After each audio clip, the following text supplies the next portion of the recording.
예, 밸류까지 여기서 얘기를 드렸고요. 그 다음에 이제 텀쉿이라고 하는 것을 알아보겠습니다. 텀쉿이라는 것은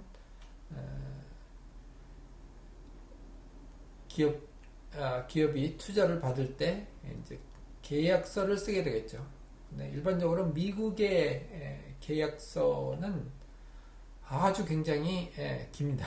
그리고 뭐 세세한 게 다 들어가 있기 때문에 그 모든 것을 다 놓고서 이제 니고시에이션을 할 수가 없어요. 그래서 주요 조항만을 적어가지고서 그거를 기준으로 이제 투자 받는 거에 대한 그 협상을 하게 되는데 그 주요 조항들이 들어있는 내용이 이제 투자를 하고 싶은 VC가 텀쉿을 주게 됩니다. 피투자자한테. 그래서 텀쉿 받았다 그러면 이제 그때 만세 부르고 이제부터 이제 우리 회사는 앞길이 튀었다라고 이제 소리를 지르게 되겠죠. 그 상황에서 이제 여러분들이 받게 되는 것이 텀쉿인데, 텀쉿을 받고 나서 보면은 거기에 굉장히 어려운 말들이 잔뜩 써 있게 됩니다. 그래서 이런 것을 여러분들이 미리 알고 있어야 되는데, 그 텀이 뭔지를 알아야지 또 여러분들이 투자자와 협상을 하게 되겠죠. 그래서 이런 것들을 이제 여러분들이 공부를 해 보시겠습니다. 텀시트라는 것이 이제 그 VC가 드디어 이 회사에 투자를 하겠다라고 결정을 해가지고서 이제 본격적으로 협상에 들어가는 데 있어서 이제 시작점이라고 그랬는데, 뭐 이런 게 굉장히 형태가 여러 가지입니다. 뭐 텀쉿인데도 굉장히 엄청나게 긴 텀쉿도 있었어요. 제가 이제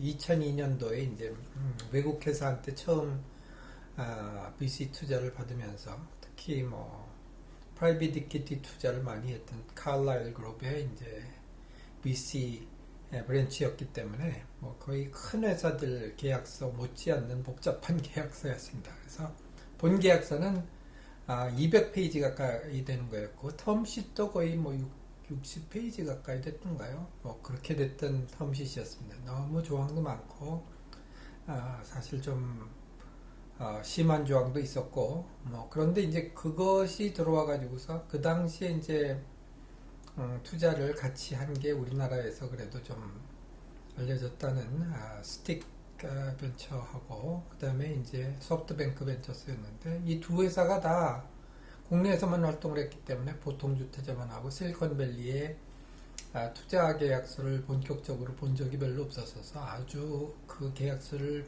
보고 기뻐하면서 열심히 공부를 했습니다. 그래서 이제 그러고 나서 몇 년 지났더니 이제 그 계약서가 다 퍼져가지고서 우리나라의 그 많은 VC들이 이제 그 보통주 투자를 안 하고 이제 우선주 투자를 하는데 주요 계약서로 이제 활용을 하고 있더라고요. 뭐 이제 그렇던 시절이 있었습니다. 뭐 20년밖에 안 됐지만.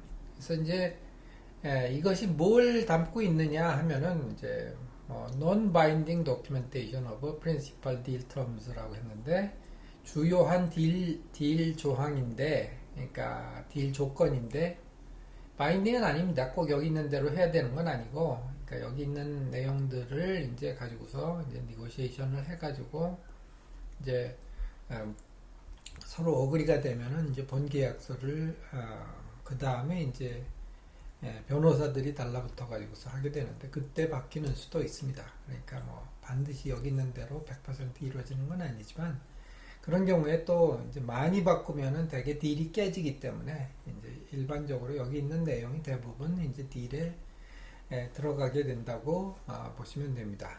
그 다음에 이제 그래서 이 텀시트에 그 표준이 될 만한 이제 해외의 자료를 제가 이제 올려놓겠습니다. 그러면 여러분들이 그걸 보시고 이렇게 생겼구나 하고 보시면 됩니다. 제가 옛날에 했던 복잡한 계약서도 있는데 뭐 사실 그거는 조금 오픈하기가 센시티브한 점들도 있고 해서 이제 표준 딜텀들을 이 들어있는 그 계약서와 이제 뭐 텀시트의 중간쯤 되는 그런 도큐멘트들이 있으니까 그것들은 이제 여러분들이 참고를 보시면 됩니다. 그 다음에 이제 이렇게 텀시트라는 과정을 한번 거치는 이유는 사실은 특히 그 실리콘밸리에서는 뭐 복잡한 계약서를 다 그 검토를 하려면은 너무 변호사 비용이 많이 듭니다. 그러니까 변호사가 이제 검토를 한 본 계약서를 가지고서 처음부터 얘기를 하게 되면은 뭐 이게 양쪽에서 변호사 비용이 너무 많이 드니까 골자만 가지고서 얘기를 한다면 나중에 이제 본격적인 계약서는 다 어그리가 된 다음에 이제 그걸 가지고서 이제 변호사들이 쓰자 이렇게 합니다. 그리고 여기 들어가 있는 내용들은 이제 주요 딜텀들 이외에 이제 몇 가지 바이닝 엘리멘트가 있는데, 그러니까 꼭 지켜야 되는 게 있는데, 그 중에 하나는 이 텀시트이 정해지면은 그 다음에 이제 본 계약이 정해질 때까지는 다른 투자자를 혹시 이제 내가 더 좋은 조건에 줄게 하고 나중에 달려드는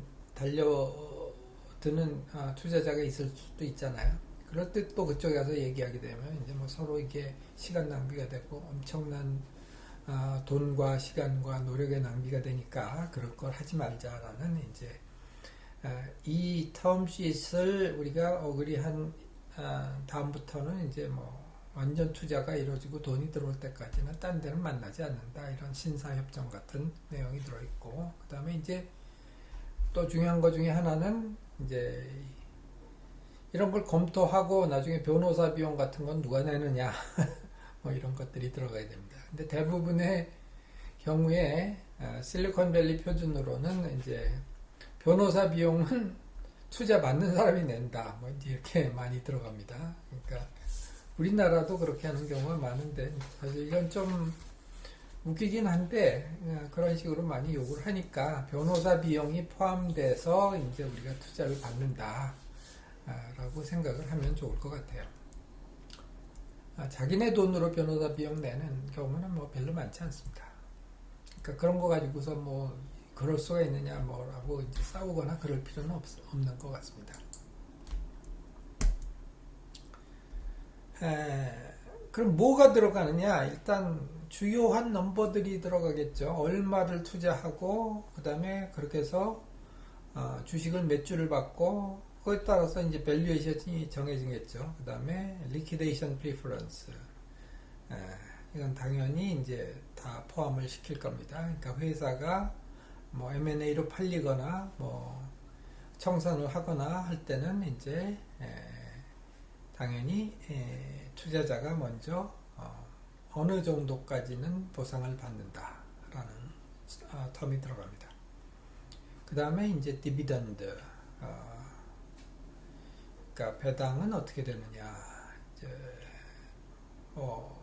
이거는 이제 별로 강제 배당을 하는 경우 같은 것은 이제 VC 투자에는 없긴 하지만 가끔 이제 뭐 배당을 매년 얼마씩 받았다고 치고 나중에 뭐 청산을 하거나 뭐 할 때는 이런 것은 이제 이자를 쳐서 준다, 뭐 이런 조항들이 들어가게 됩니다. 그리고 이제 아더텀은 뭐 누가 이 계약서에 사인하느냐, 최종 계약서에. 그러니까 사실은 많은 경우에 그 기존 투자자와 이해 관계를 또 조정을 해야 되기 때문에 기존 투자자도 뭐 여기 참여해야 된다. 뭐 그리고 회사에 투자를 하게 되면 보통 이제 VC는 회사의 내용도 좀 알고 그 다음에 이제 뭐 도움도 주지만 또 감시도 좀 하기 위해서 이제 이사회 멤버로 들어오기를 원하는 경우가 많이 있습니다. 그러니까 특히 자기네 그 지분이 뭐 이사회의 숫자에 뭐 예를 들어서 이사회가 한 5명으로 운영을 하고 있는데 내가 20% 가까운 지분을 투자를 한다 그러게 되면 당연히 우리한테도 이사회 멤버 한 석을 주시오라고 요구를 하는 경우가 많습니다. 그 다음에 이제 앞으로 이제 회사에서 투자를 재차받을 때, 예,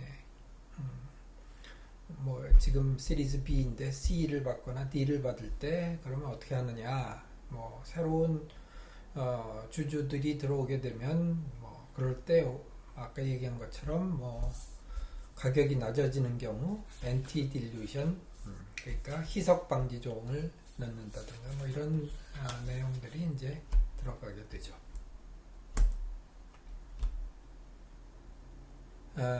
그래서 이제 여기서 꼭 우리가 이해를 하고 있어야지 이제 그 계약서가 계약서 초안이라고 볼 수 있죠. 계약서 골자 초안이라고 볼 수 있는데 텀시치라는 게 이해하고 있어야 되는 게 그 우선주의 이제 특권이 뭐냐 하는 걸 이해를 해야 되고, 그 다음에 디비던드, 그 다음에 리퀴데이션 프리퍼런스, 그러니까 그 해산 시에 이제 우선권, 청산 우선권이라고 부릅니다. 보통 청산 우선권, 한국말로는. 그 다음에 엔티 딜루션, 희석 방지 조항, 그다음에 풀 라쳇 혹은 웨이티드 에버리지 뭐 여러 가지 텀이 있습니다. 그러니까 딜루션을 조정,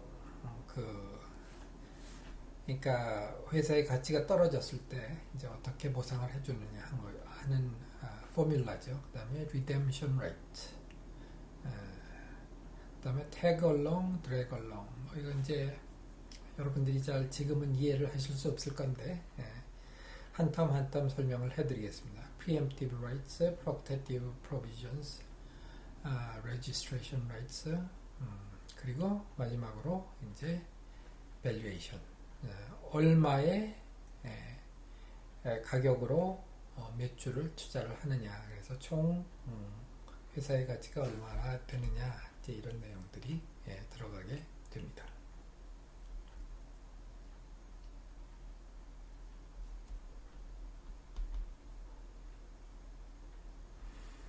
그래서 커먼 스톡은 뭐냐? 그냥 이건 아이스크림으로 말하면 그냥 아무것도 없는 아이스크림인데, 이제 프리퍼드 스톡은 뭐냐?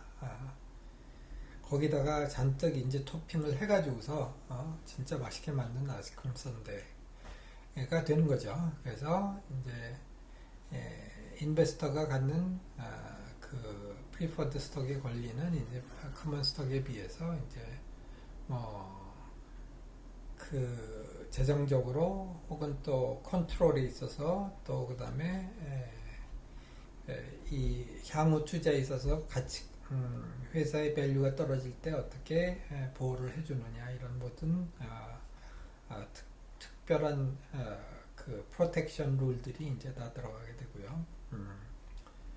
이것이 이제 나중에 필요할 때는, 그러니까 뭐 IPO가 된다든가 해가지고서 이제 이걸 일반에 팔아야 될 거면 일반이 이런 권리를 계속 갖고 가는 거는 위험하겠죠. 그래서 공중에게 이제 이 주식이 팔리기 전에는 이제 보통 주식으로 전환이 되게 됩니다. 그래서 이제 뭐 이 커먼 스톡의 경우에는 이제 일반적으로 회사의 가치가 높아지면 그거에 비례해서 커먼 스톡을에 비례해서, 그러니까 예를 들어서 내가 커먼 스톡을 갖고 있었다 그랬을 때 이제 이걸 판다든가 아니면 뭐 그러니까 회사를 판다든가 아니면 IPO가 될 때 가져가는 돈의 비중은 이렇게 비례하게 되죠. 그런데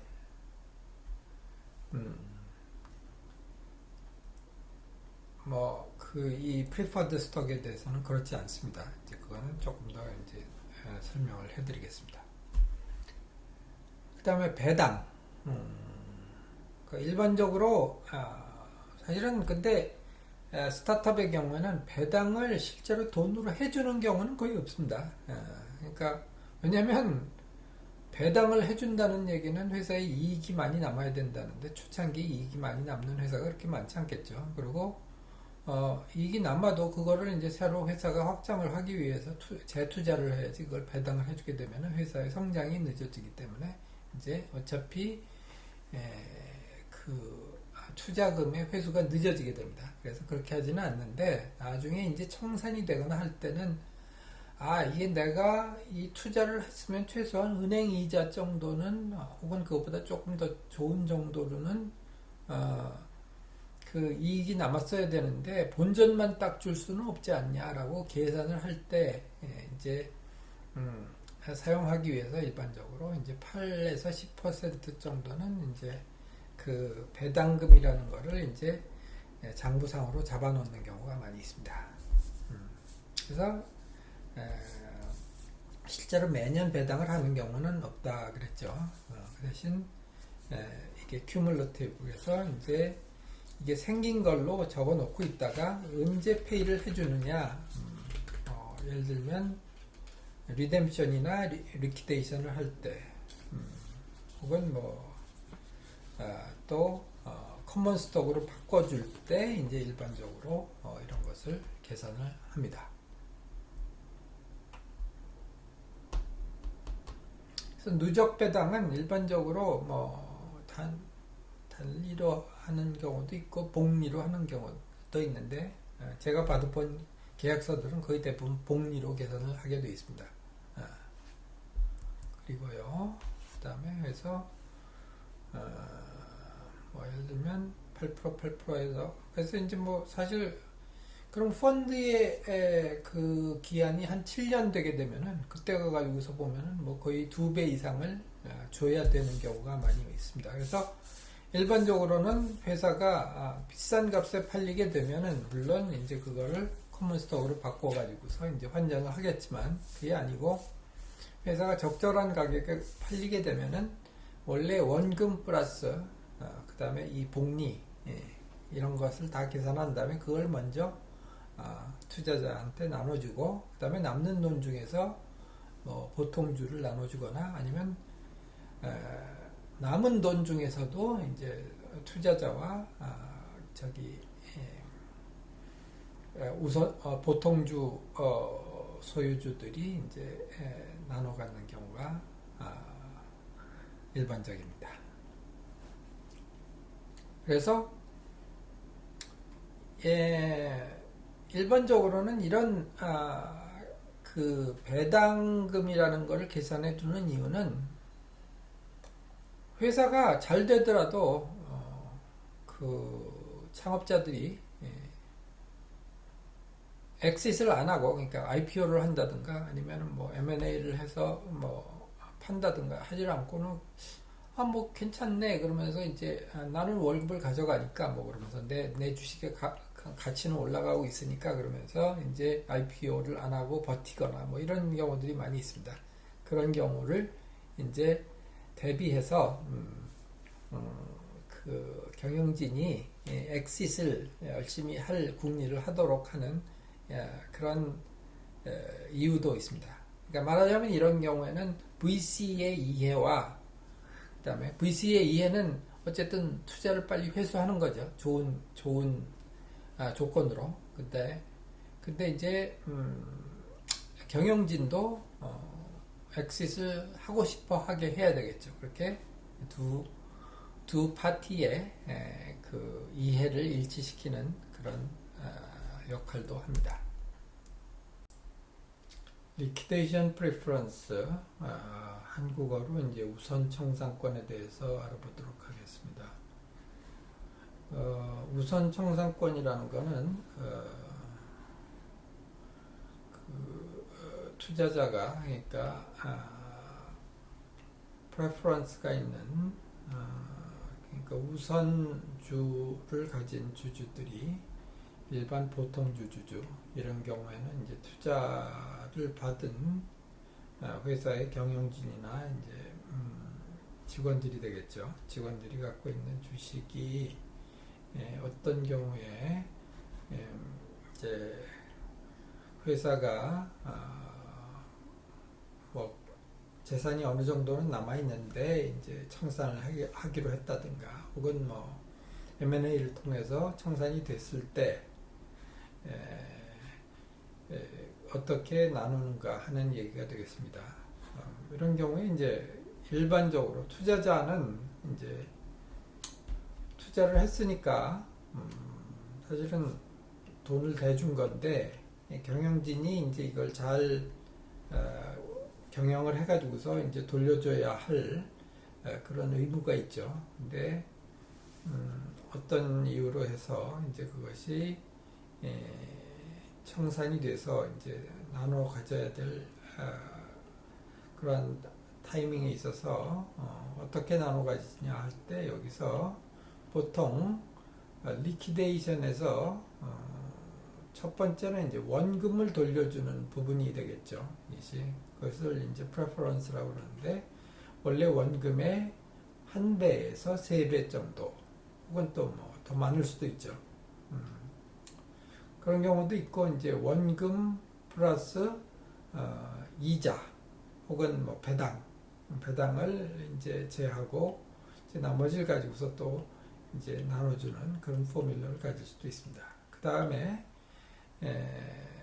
participation after preference라고 해서 이제 우선 돌려줘야 될 기본적인 원금 플러스 배당 혹은 뭐 원금의 1배에서 3배까지 포뮬라를 이제 빼고 나서 나머지들을 이제 어떻게 나누느냐 하는 포뮬라가 있을 겁니다. 그러니까 뭐 지분에 따라서 나누든가 아니면 또 뭐 약간 차이를 두고 나누든가 이런 것이 있는데 이제 결국 이런 포뮬라를 한번 생각을 해보겠습니다. 예를 들어서 이제 어떤 경우냐 하면은 회사가 이제 그 10만 주는 보통주 소유자, 그러니까 뭐 투자를 받은 그 창업자 그리고 그 동업자들, 그 다음에 이제 10만 주는 투자자가 가지고 있었다 합시다. 근데 이런 경우에 이제 투자자는 주당 1불로 투자를 했어요. 그럼 10만 달러를 투자를 했다는 얘기죠. 근데 회사가 이제 나중에 80만 달러에 팔렸어요. 그러니까 뭐 8배쯤 된 거죠. 이런 경우에 어떻게 나누느냐 하는 공식을 한번 생각을 해봅시다. 이런 경우에 이제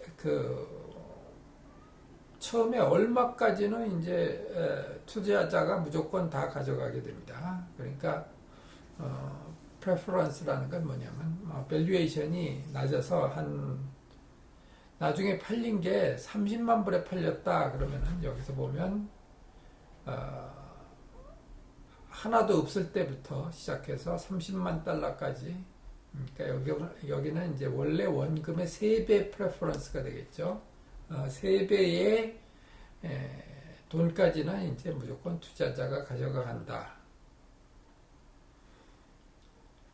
그래서 이제 VC는 그 30만 달러가 될 때까지는 뭐 돈이 생기면 생길수록 더 많이 가져갈 수 있겠죠. 전부를 다 가져갑니다. 근데 30만 달러가 넘으면 어떻게 되느냐? 이런 경우에는 이제 그 주식 보유 지분이 있겠죠. 예를 들어서 원래 투자자가 아닌 일반 보통주 주주들이 가지고 있는 지분이 아까 뭐 처음에 0.1달러에 투자했다고 그러면 아마 10배쯤 많겠죠. 그런 경우에는 이제 주식 지분 자체는 투자자가 적게 되겠습니다.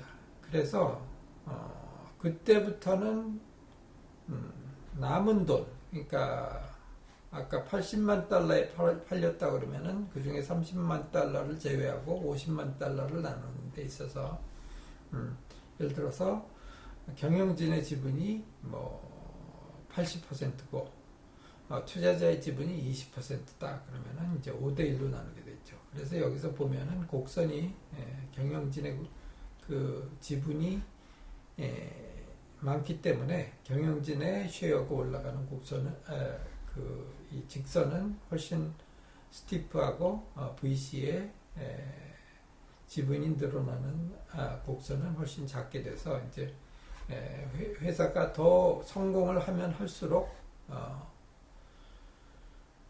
창업자의 지분이 많아지게 되어 있습니다. 가져가는 금액이.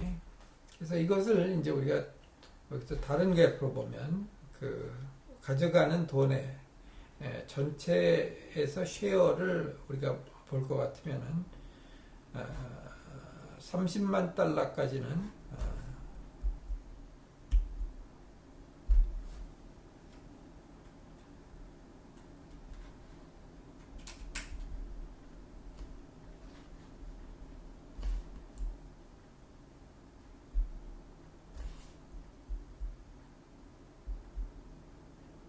30만 달러까지는 경영진이 다 가져가고, 아니, 투자자가 다 가져가고, 그 다음에는 상대적으로 VC의 쉐어가 줄어들고, 이제 경영진의 쉐어가 늘어나는 그런 곡선이 되겠습니다.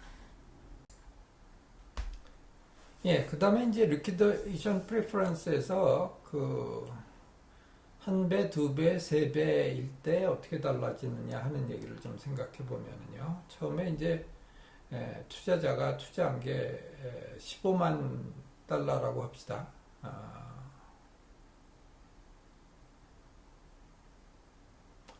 15만이 아니라 15밀리언, 그러니까 1,500만 달러가 되겠네요. 1,500만 달러를 투자했다. 그러면은 원금의 한 배, 그러니까 1,500만 달러가 될 때까지는 이제 VC가 다 가져가게 되는 거죠. 그리고 그거를 넘어서는 부분에 있어서 이제 VC와 경영진이 나눠 가지게 되어 있는 겁니다.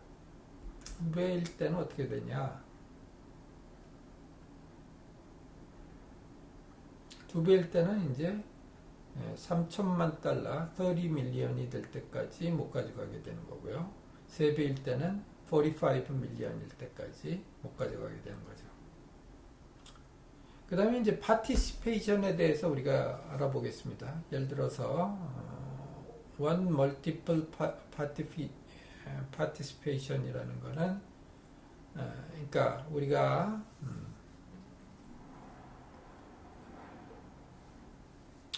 그 40만 달러를 투자를 했는데, 그러니까 4천만 달러, 40밀리언을 투자를 했는데 80밀리언에 팔았다는 거죠. 80밀리언에 팔았다고 할 것 같으면 어떻게 되느냐? 일단 회사가 팔렸을 때 40밀리언은 투자자가 가져가고, 그 다음에 나머지 40밀리언은 모조리 보통주 소유자가 가져가게 된다. 이런 경우가 되는 거고요. 만약에 full participation, 남은 거를 이제 또 나눈다 할 것 같으면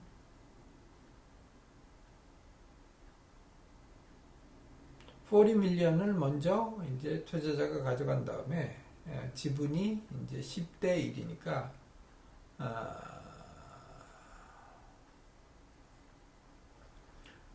그 중에 5밀리언은 투자자가 가져가고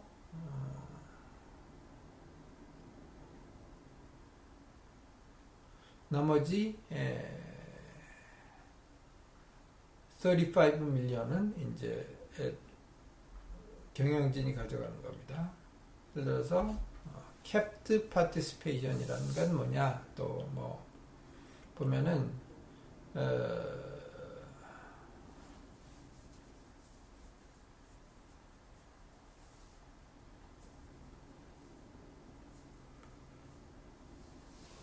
한 배를 가져가고, 그 다음에 프리포드가 이제 나머지 중에서 가져가는데 3배가 될 때까지만 가져간다, 그런 얘기가 되겠죠.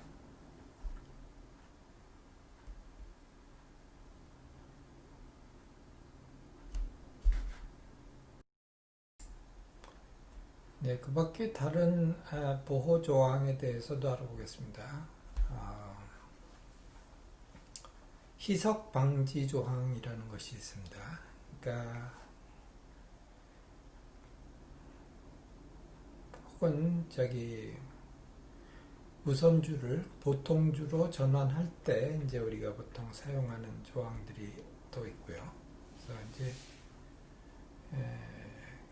우선주를 일반주로 전환할 때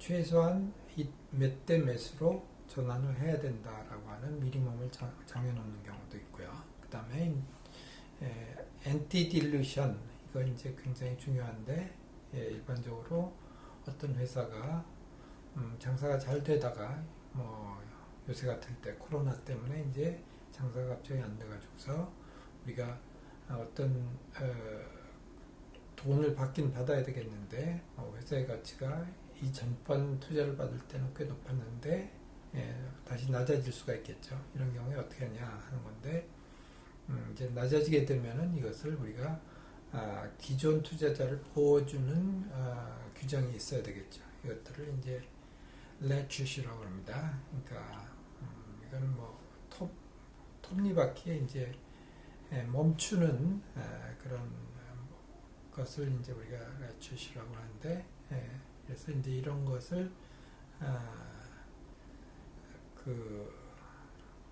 조항에 집어넣게 되는데요. full leture라는 것은 이제 가격이 내려가면 무조건 가장 최근에 투자한 싼 가격으로 다시 바꿔준다 하는 얘기가 있을 수도 있고요. 그 다음에 weighted average라고 해서 기존 프라이스와 그 다음에 낮아진 프라이스에 이제 몇 퍼센트 해서 이제 조금 일부를 낮춰주는 경우도 있고, 그 다음에 이런 경우에 이제 조정은 어떻게 하느냐면 새로운 주식을 더 발행을 해가지고서 이제 그 전체 주식 수에서 퍼센테이지를 맞춰주는 그런 방식으로 합니다. 그래서 이제 우리 뒤에 이게 이제 보통 바퀴 같은 게 너무 굴러가면 안 되는 이런 데다가 이제 괴놓는 이제 그런 역할을 하는 뭐라고 해요? 이거 이제 미끄럼 방지 걸쇠 이런 것인데, 이런 거가 이제 굉장히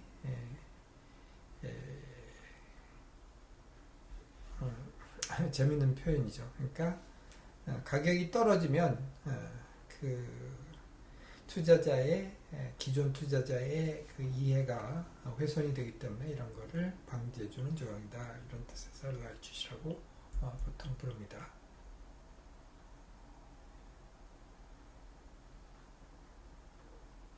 그러니까 순방향으로는 안 걸리고 역방향으로 들 때는 이제 걸리는 거죠. 그 다음에 리뎀션이라는 것은 이제 우리나라 말로는 상환 청구권이라고 하는데, 상환 청구권은 이런 겁니다. 그러니까 도무지 IPO도 안 되고 이럴 때 회사는 웬만큼 장사가 잘 돼요. 그래서 회사 내에 현금도 있고 한데 투자자가 도저히 엑짓을 못하도록 경영진이 여러 가지 방법으로 회사에 돈을 쌓아놓고 있을 때는 내가 이제 투자한 지 몇 년이 지났으니까 돌려줘 하고서 이제 요청을 할 수 있는 권리를 말합니다. 그러니까 회사가 이제 보통 5년, 6년 그 이상의 시간이 지나면은 이런 조항이 유효하도록 만들어 놓고요. 일반적으로는 이제 회사가 잘 안 됐을 경우에는 회사 내에 돈이 아예 없게 마련이죠. 돈이 떨어져 가거나 이럴 때는 이거를 돈을 빼버리면 회사 자체가 망해버리니까 자기네들의 이제 권리가 침해돼서 이런 경우에는 사실은 불가능합니다만, 이제 회사가 잘 됨에도 불구하고 엑시트를 안 할 때, 이런 때 쓸 수가 있는 조항이죠. 태그 얼롱, 드래그 얼롱이라는 조항들이 있습니다. 태그 얼롱은 뭐냐? 인베스터가 이제 예를 들면 보통주를 가진 지배주주가 예를 들면 창업자입니다. 창업자가 주식을 팔아버리려고 하는 때가 있어요. 예를 들면 좀 양심적이지 못한 창업자는 내가 이 주식을 팔고 슬그머니 빠져야지 그러고 생각을 하고 이제 주식을 파는 경우가 있는데 이럴 때는 곤란하죠. 여태까지 전부 회사의 그 운명을 좌우해오던 이제 창업주가 없어져 버리면 회사 자체가 곤란해지니까. 그래서 이런 때는 네가 주식 팔면 나도 주식 팔 수 있는 권리. 그러니까 예를 들어서 뭐 누구한테 뭐 100만 주를 판다 그럴 때는 네가 100만 주 팔면 나도 뭐 내 지분이 그거에 비해서 뭐 3분의 1이면 30만 주 팔고 뭐 이런 식으로 하는 방법을 말합니다.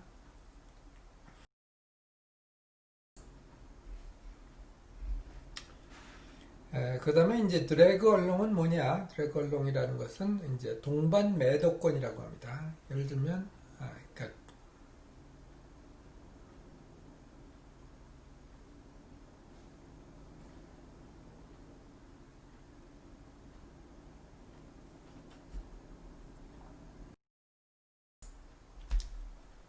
그 다음에 이제 투자자들이 갖는 조건 중에 드래그 얼롱이라는 것이 있습니다. 드래그 얼롱은 뭐냐? 인베스터가 그 자기가 주식을 팔 때 나머지 사람도 주식을 팔도록 이제 같이 끌고 들어가는 걸 말합니다. 그러니까 왜냐면 그 회사가 이제 그 어떤 필요에 의해서 뭐 동반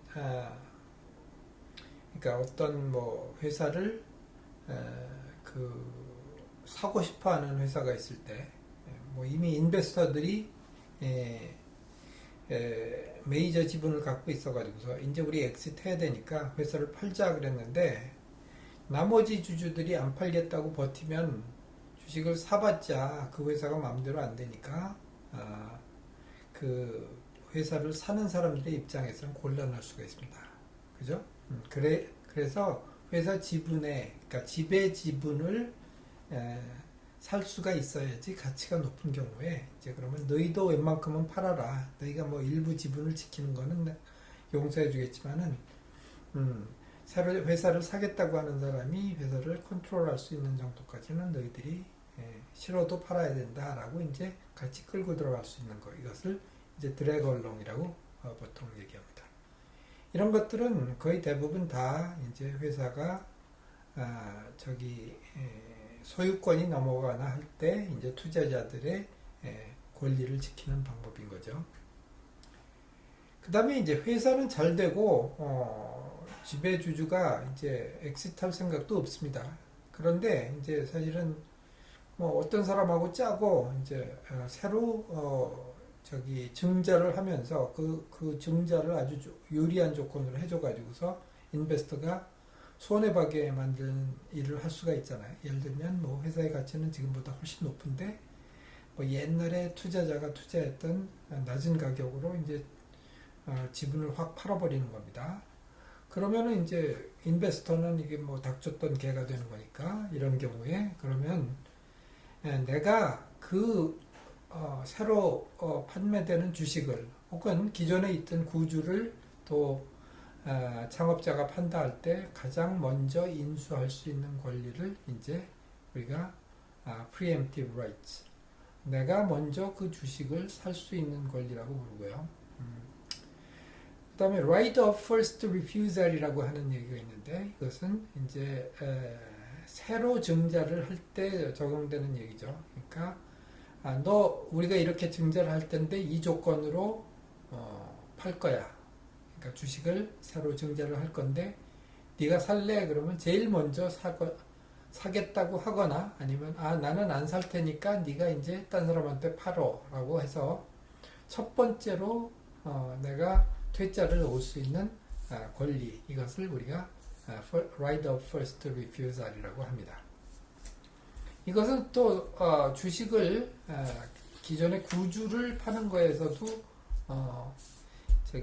적용이 될 수가 있는데 네가 갖고 있는 구주를 팔 때 나한테 제일 먼저 물어봐 라고 하는 권리가 되는 거죠. 이런 것들은 이제 항상 그 경영진 혹은 파운더가 주식을 더 좋은 조건에 제3자에게 파는 것을 막아주는 그런 작용을 할 수가 있습니다. 그래서 제3자에 의해서 회사의 경영권이 가져가지는 것을 이제 방지하는 그런 역할을 할 수가 있죠.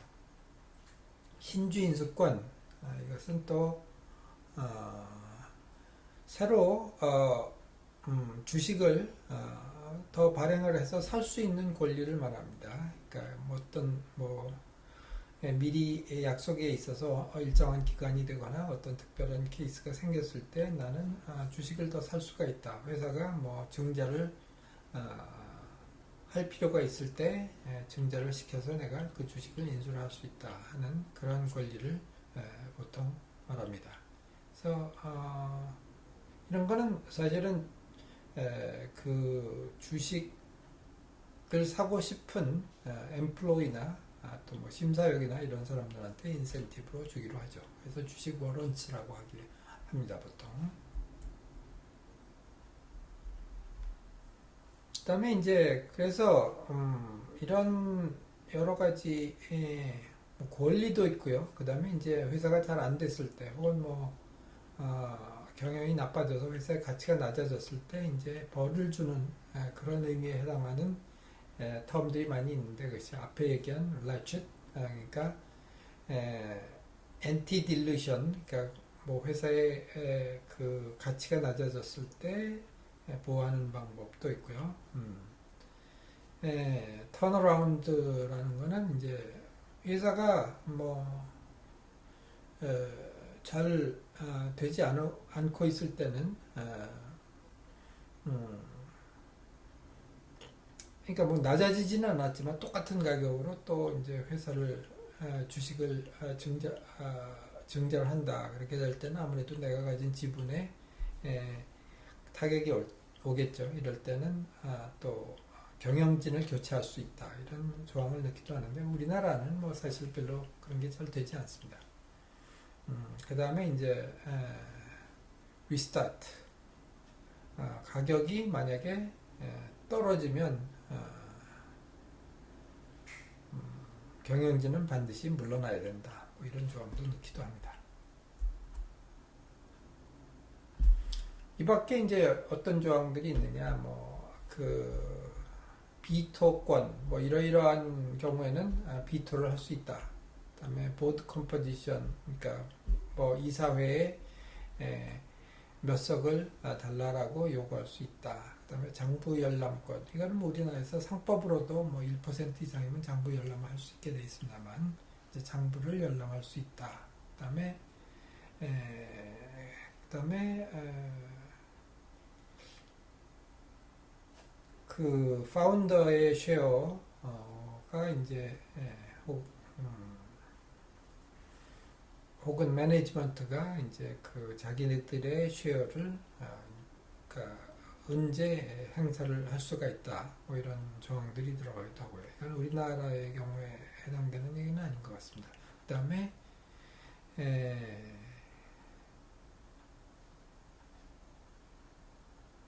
요것들은 pay or lose, play or pay 이런 것들도 있는데 이것들은 그냥 넘어가겠습니다. 그 다음에 registration rights, demand, piggyback 이런 것들이 있는데 이건 너무 복잡해서 나중에 여러분들이 필요하면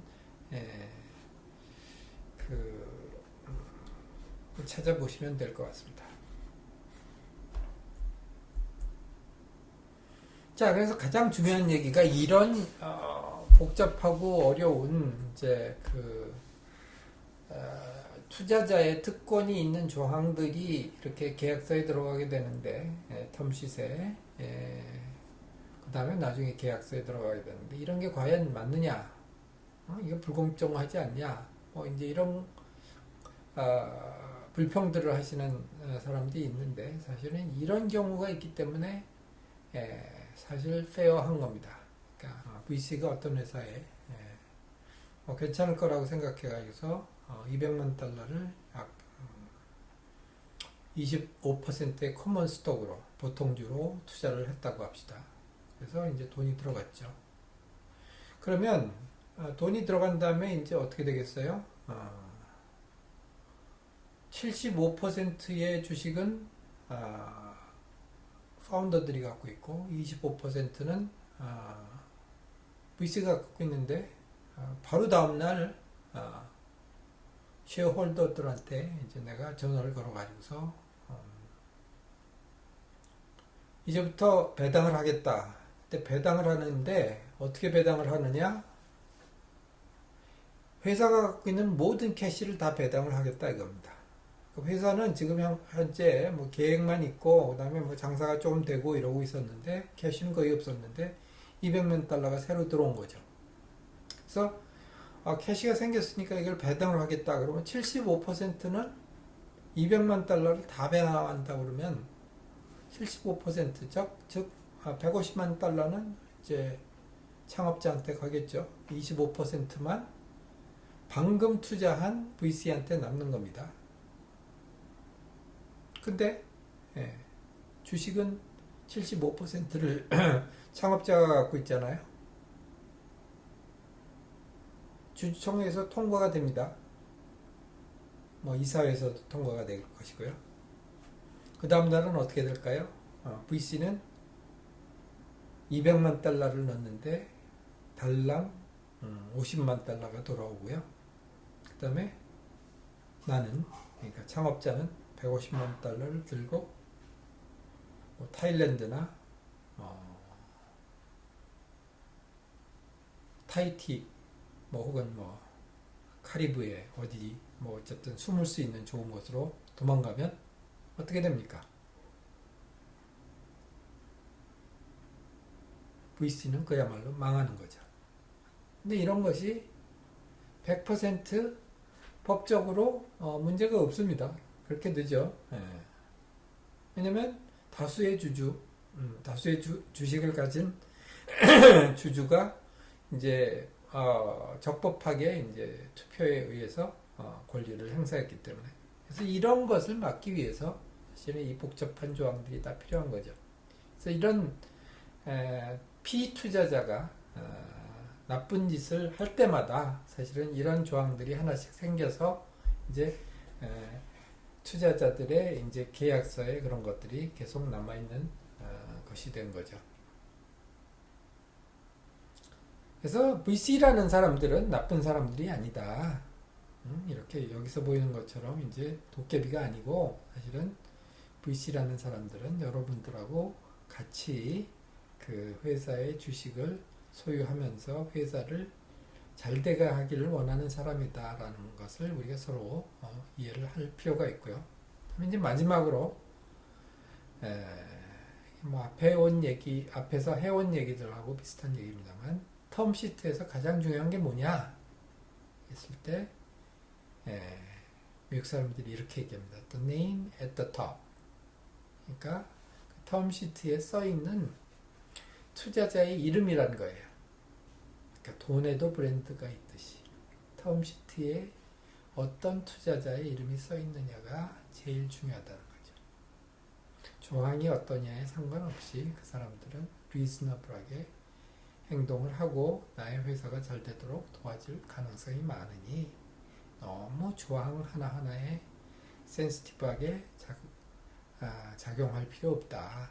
만약에 그 VC가 믿을만하고 명성이 있어서 여러 회사들을 도와준 사람이라면 이렇게 생각하면 여러분들이 투자 유치도 상당히 좋은 방향으로 될 거라고 생각이 됩니다.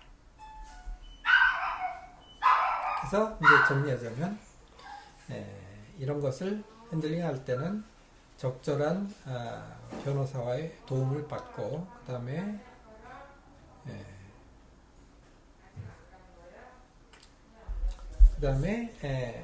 그 회사의 기록을 투명하게 유지하고 그 다음에 모든 상황을 투자자들한테 잘 설명하고 그 다음에 공정하고 서로 윈윈 시나리오에 따라서 계약을 하는 것이 중요하다. 그리고 오퍼레이션에서도 그렇다라는 말씀을 드립니다.